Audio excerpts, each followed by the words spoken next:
Hi guys, my name is Saurabh और हमेशा की तरह आप मुझे देख रहे हो एजुकेशनल ड्रीम्स चैनल पे।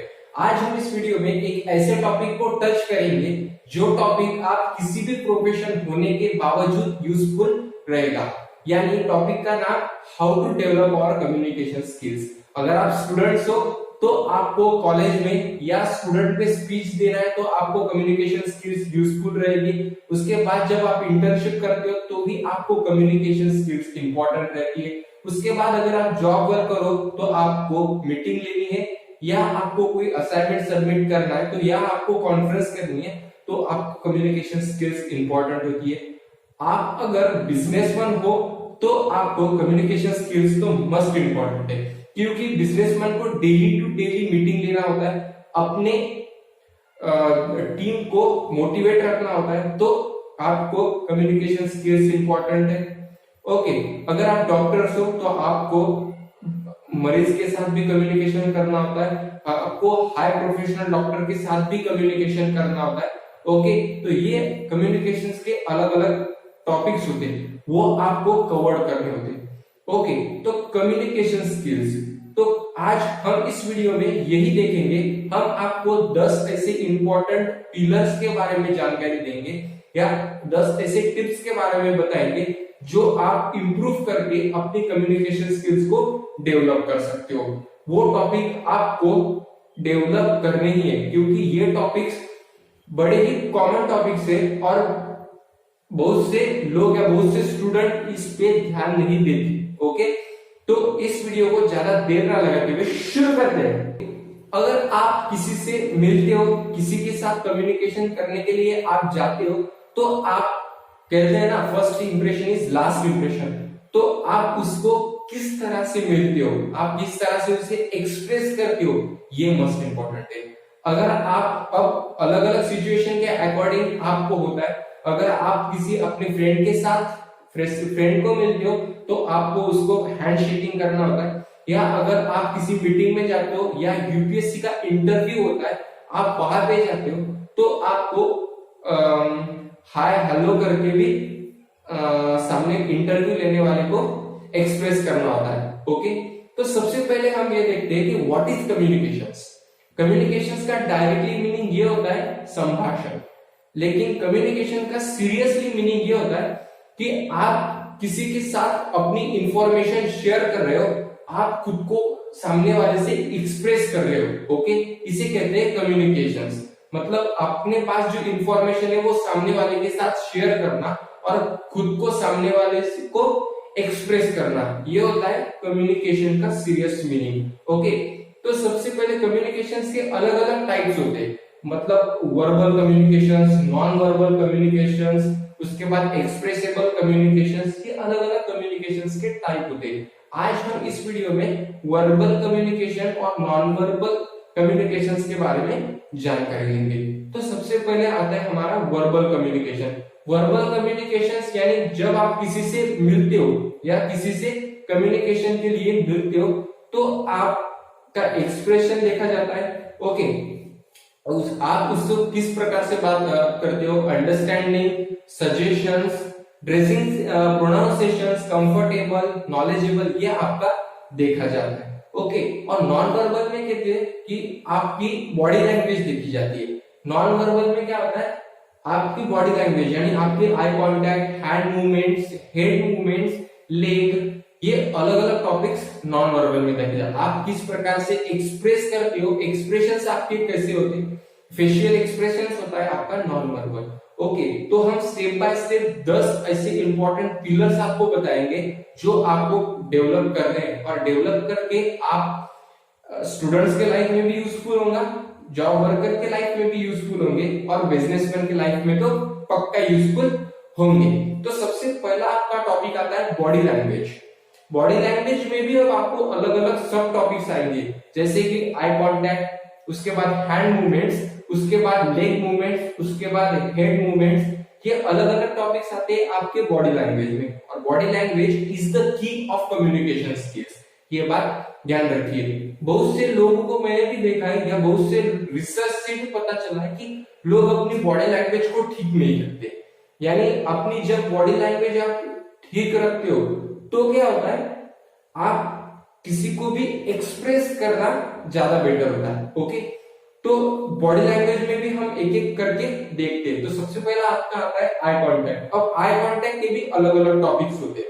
तो सबसे पहला आई कांटेक्ट, आपको सामने वाले की सिर्फ आंखों में देखना है या ना कि घूरना है। घूरने से क्या होता है, एक कंफर्टेबल जो कम्युनिकेशन के दौरान होती है वो तैयार नहीं, वो क्रिएट नहीं होती।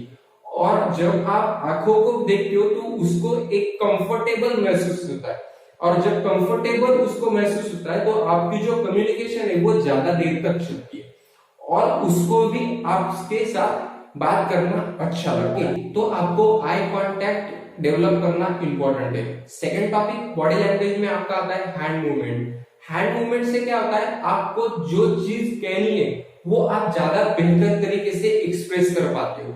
अब मैं मेरे वीडियोस में थोड़ा ज्यादा हैंड मूवमेंट करता हूँ। हैंड मूवमेंट करने की भी टाइप होती है, कोई बहुत ज्यादा हैंड मूवमेंट करता है, और हैंड मूवमेंट भी आपको पॉइंट के अकॉर्डिंग करना है। मतलब सामने वाला बंदा अगर आपको कोई सैड न्यूज बता रहा है या हैप्पी न्यूज बता रहा है तो उसके अकॉर्डिंग आपको जब उसको सजेस्ट करेंगे या उसको क्वेश्चनिंग करेंगे तो आपके हैंड मूवमेंट आपके पॉइंट से मैच होनी चाहिए। ओके, जब आपके हैंड मूवमेंट आपके पॉइंट से मैच होते तब आप जब किसी को एक्सप्रेस करते हो वो चीज तो ज्यादा आसान होता है। ओके, उसके बाद आपका आता है लेग मूवमेंट्स। अब मैंने कई लोगों को देखा है कि जब वो चेयर पे बैठते तो चेयर पे बैठ के अपने लेग्स को फोल्ड करके बैठते, तो लोगों को लगता है वो जब फोल्डेड बैठते तो एक प्रोफेशनल सीटिंग में वो बैठे, लेकिन वो गलत है और वो सबसे घटिया तरीका है बैठने का। मैं सच बताऊं तो सीरियसली आप ओपन बैठ सकते हो।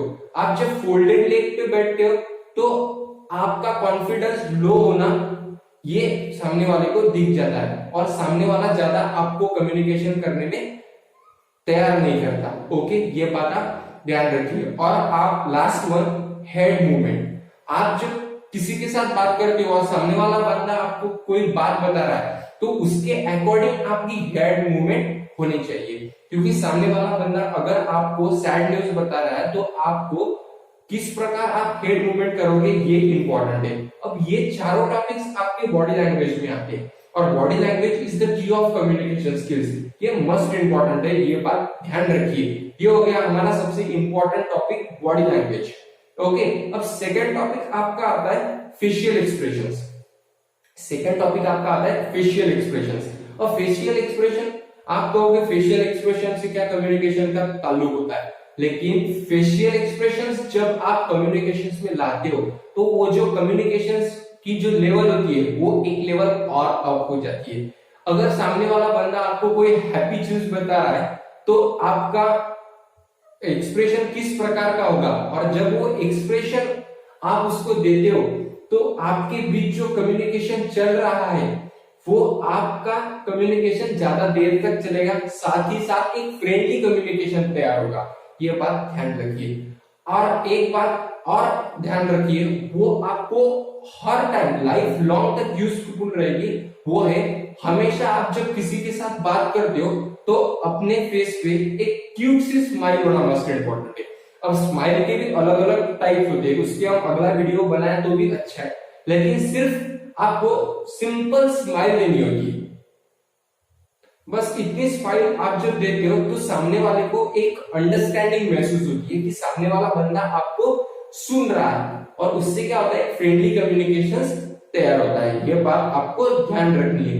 और आपको आपके फेशियल एक्सप्रेशंस सामने वाले बंदे के पॉइंट ऑफ व्यू के अकॉर्डिंग रखने। सामने वाला बंदा किस प्रकार का पॉइंट आपको बता रहा है या आपसे शेयर कर रहा है, इसके अकॉर्डिंग आपके फेशियल एक्सप्रेशंस होने चाहिए। ओके, ये हो गया हमारा सेकेंड टॉपिक। उसके बाद थर्ड टॉपिक आपका आता है सामने वाले बंदे का पॉइंट ऑफ व्यू को अंडरस्टैंडिंग करना। आपको अगर सामने वाला बंदा कोई चीज बता रहा है तो वो चीज आपको क्यों बता रहा है और वो आपको किस तरीके से अंडरस्टैंड करनी है, ये मायने रखते हैं कम्युनिकेशन स्किल्स में। अगर आप सामने वाला बंदा आपको कुछ इंपॉर्टेंट बात बता रहा है और उसको आप बीच में ही टोक रहे हो तो क्या होता है, तो वो कम्युनिकेशंस में कुछ मजा नहीं आता और वो कम्युनिकेशंस में ज्यादा देर तक नहीं चलती, क्योंकि सामने वाला बंदा बोर हो जाता है, उसको लगता है कि वो जो सामने वाला बंदा है मतलब आप उसकी बात सुन ही नहीं रहे, और जब वो उसको लगता है तो वो ज्यादा आपसे कम्युनिकेशन नहीं करेगा और वो बाद में भी आपसे कम्युनिकेशन करने में तैयार नहीं होगा। ये बात ध्यान रखिए, आपको ये चीज अवॉइड करनी है। जब सामने वाला बंदा आपको कोई चीज बता रहा है तो उसकी बात आपको क्लियरली अंडरस्टैंड करनी चाहिए, और जब आप अंडरस्टैंड करते हो तो हमारी नेक्स्ट लेवल आती है क्वेश्चन।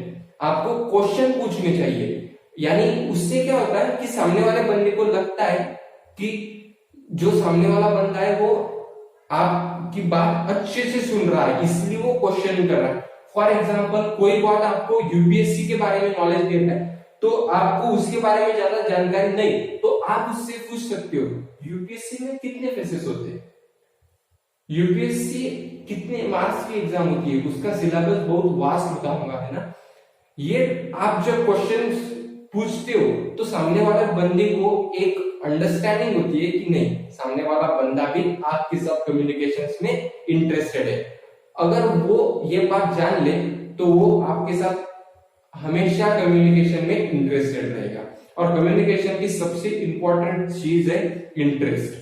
जब आपका कम्युनिकेशन में इंटरेस्ट होगा तो सामने वाला को अगर इंटरेस्ट नहीं है तो भी उसको इंटरेस्ट लगने लगेगा। ये बात आप ध्यान रखिए। उसके बाद आपका सबसे इंपॉर्टेंट टॉपिक आता है, वो है आपका सजेशन। अब सामने वाला बंदा या सामने वाला कम्युनिकेटर आपको कोई चीज बता रहा है तो आपको वो चीज अंडरस्टैंड करनी है, और जब आप अंडरस्टैंड करते हो तो उसको उस चीज के बारे में या उस बात के बारे में क्वेश्चनिंग पूछोगे। जब आप क्वेश्चनिंग पूछोगे, अगर आपको उसके बारे में कोई सजेशन करना है तो आप उसको सजेस्ट कर सकते हो। यानी यूपीएससी के बारे में अगर वो आपसे शेयर कर रहा है तो आप कर सकते हो नहीं यार, मेरे हिसाब से इसमें 3 फेसेस होते हैं, है ना, प्रिलिमिनरी, मेंस और इंटरव्यू। ऐसे आप उसको सजेस्ट कर सकते हो। सजेस्ट करने से क्या होता है, कम्युनिकेशन में एक फ्रेंडली ट्यून आती है। एक फ्रेंडली जब ट्यून आती है ना तो वो भी इंटरेस्टेड होता है और आप भी इंटरेस्टेड होते हो, और interest is the key of communication between these two peoples. Okay, ये हो गए हमारा 5th पॉइंट। अब हम देखते हैं 6th पॉइंट। हमारा 6th पॉइंट आता है हमारा कंफर्टेबलनेस। 6th पॉइंट आता है आपका कंफर्टेबलनेस। मैंने कई लोगों को देखा है और कई रिसर्च के अकॉर्डिंग ये बात मैं आपको बता रहा हूं कि कई लोग क्या करते हैं, कम्युनिकेशन करने के लिए पहले स्टार्टिंग में तो इंटरेस्टेड होते हैं, लेकिन बाद में क्या होता है, वो कम्युनिकेशन में ज्यादा इंटरेस्ट नहीं दिखाते। मतलब वो ज्यादा किसी को सजेस्ट नहीं करते सामने वाले को, या क्वेश्चनिंग नहीं पूछते, या उसकी बात अंडरस्टैंड नहीं करते, बीच में ही उसको टोक देते। ये बात गलत है। इसीलिए मैं कहता हूँ उसकी कंफर्टेबलनेस, मतलब आप जब सामने वाले को क्वेश्चनिंग पूछोगे, उसको सजेस्ट करोगे, उसकी बात को अंडरस्टैंड करोगे, तो उसको उस कम्युनिकेशन के दौरान कंफर्टेबल महसूस होगा। ये बात ध्यान रखिए। और जब उस सामने वाले बंदे को और आपको भी उस कम्युनिकेशन में कंफर्टेबल महसूस होगा तो क्या होगा, आपको ज्यादा इजी होगा किसी के साथ भी बात करना। अगर आप सोसाइटी में कहीं भी जाओगे या किसी भी ओकेजन पे जाओगे तो क्या होता है, आपकी कम्युनिकेशन स्किल्स देखी जाती है। अगर आप इंटरव्यू के लिए भी जाते हो किसी बड़ी एग्जाम की, तो भी आपकी कम्युनिकेशन स्किल्स देखी जाती है। Communication is the king of every skills. ये बात ध्यान रखिए। मतलब कम्युनिकेशन स्किल एक ऐसी स्किल है जो सारी स्किल्स का राजा है। ये बात आपको ध्यान रखनी है। ओके, तो उसके बाद आपका टॉपिक आता है 7 नंबर का, नॉलेजेबल। आपको अगर कोई चीज के बारे में नॉलेज नहीं है तो आप उसको आप नॉलेज उससे गेन कर सकते हो। ये बात भी ध्यान रखो। अगर आपको वो जो टॉपिक बता रहा है उसके बारे में थोड़ी भी नॉलेज हो तो आप जरूर उससे वो नॉलेज शेयर करें, ताकि नॉलेज जब शेयर होता है तो नॉलेज कम नहीं होता, तो नॉलेज बढ़ता है। आपका नॉलेज किसी के साथ जब शेयर करते हो तो वो नॉलेज बढ़ता है, ना कि वो नॉलेज कम होता है। ये बात ध्यान रखिए। इसीलिए आपके पास जो नॉलेज है कम होगा तो चलेगा, लेकिन आप जरूर शेयर कीजिए। मैं तो कहता हूं 2 टाइप्स के नॉलेज होना मोस्ट इंपॉर्टेंट है। नॉलेज हो तो बहुत ज्यादा, या नॉलेज ना हो तो बहुत कम। क्योंकि बीच वाला जो नॉलेज होता है वो आपको फंसा देता है, क्योंकि आपको उसके बारे में पूरी जानकारी भी नहीं होती और पूरी जानकारी भी होती है। पूरी जानकारी होती है ये आपको लगता है, और पूरी जानकारी नहीं होती ये सामने वाले को पता चलता है। इसलिए मैं कहता हूं जानकारी रखनी है तो पूरी रखो, या नहीं रखनी तो रखो ही मत।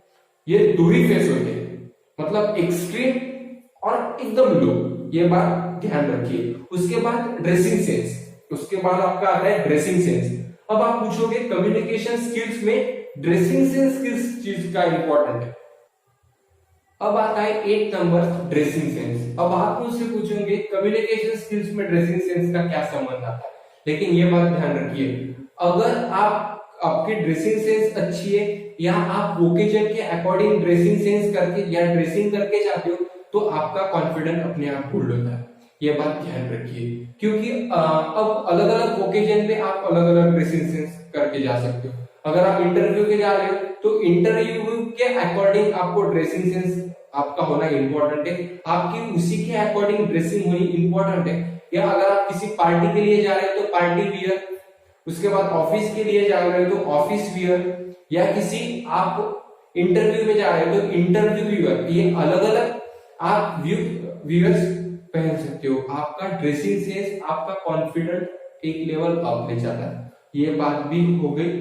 ओके, तो एक बात और मैं आपको बताना चाहता हूं, क्यूरियोसिटी। 9th हमारा टॉपिक आता है क्यूरियोसिटी। ओके, तो क्यूरियोसिटी क्या होती है, जब आप सामने वाला बंदा आपको कोई चीज बता रहा है, अगर आपको उस चीज के बारे में ज्यादा जानकारी नहीं है, कुछ जानकारी नहीं है, तो आप उसको क्वेश्चन करके अपनी क्यूरियोसिटी उसको एक्सप्रेस कर सकते हो। यानी सामने वाले बंदे को भी लगेगा नहीं, सामने वाला बंदा एक क्यूरियोसिटर आदमी है, और क्यूरियोसिटर आदमी को कोई भी चीज बतानी चाहिए, क्योंकि जब उसको वो चीज पता होती है तो वो एक्सप्रेस हमेशा करता है। ये बात भी आप ध्यान रखिए, इसलिए मैं कहता हूं आप क्यूरियोसिटर रहिए। ओके, और लास्ट वन आपका सबसे इंपॉर्टेंट, और आपको ये चीज हमेशा लाइफ लॉन्ग तक यूज करनी है किसी भी चीज के लिए। 10th number confidence. कॉन्फिडेंस जब आपका कम्युनिकेशन के दौरान होगा तो भाई आपका जो कॉन्फिडेंस है ना, माशाल्लाह, क्या होगा, माशाल्लाह होगा। ये बात ध्यान रखिए। आप जब किसी के साथ कॉन्फिडेंटली बात करते हो, अगर आप झूठ भी बोलना है ना तो कॉन्फिडेंटली झूठ बोलना है, ताकि सामने वाले को झूठ तो ना लगे। अगर आपकी चीज सही है तो आपको किसी के बाप से भी नहीं डरना है। ये बात ध्यान रखिए। ओके, थोड़ा ज्यादा हो गया, लेकिन ये थी हमारी 10 इंपॉर्टेंट टॉपिक्स। ये लिस्टेड हमारी 10 टॉपिक्स। स्टेप बाय स्टेप हम इसके बारे में डायरेक्ट सम अप करेंगे इस वीडियो को। देखें तो सबसे पहला आपका आता है बॉडी लैंग्वेज, उसके बाद आपका आता है फेशियल एक्सप्रेशंस, उसके बाद आपका आता है understanding our point of view, उसके बाद आपका आता है क्वेश्चनिंग, उसके बाद आपका आता है सजेशंस, उसके बाद आपका आता है ड्रेसिंग सेंस। ओके, तो उसके बाद आपका आता है कंफर्टेबलनेस, उसके बाद आपका आता है नॉलेजेबल। ओके, उसके बाद लास्ट आपका आता है कॉन्फिडेंस, और लास्ट आपका आता है क्यूरियोसिटी। ये 10 टॉपिक्स आपको इंपॉर्टेंट है, ये बात ध्यान रखिए। ओके, ये टॉपिक्स अगर आपने डेवलप कर लिए, या ये 10 पिलर्स जाएगा। अगर आप कोई भी प्रोफेशन में हो तो आपको कम्युनिकेशन स्किल्स इंपॉर्टेंट करना जरूरी है। अगर आप स्टूडेंट्स हो तो भी कम्युनिकेशंस आपको डेवलप करने, अगर आप प्रोफेशन किसी बिजनेसमैन है या जॉबर करो तो भी आपको कम्युनिकेशन स्किल्स इंपॉर्टेंट है। ओके, अगर आपको ये वीडियो अच्छा लगा तो मुझे कमेंट में बताना, लाइक करना, सब्सक्राइब करना, और ज्यादा से ज्यादा लोगों तक इस वीडियो को शेयर करना। तो मिलते हैं अगली वीडियो में। Till then thanks a lot.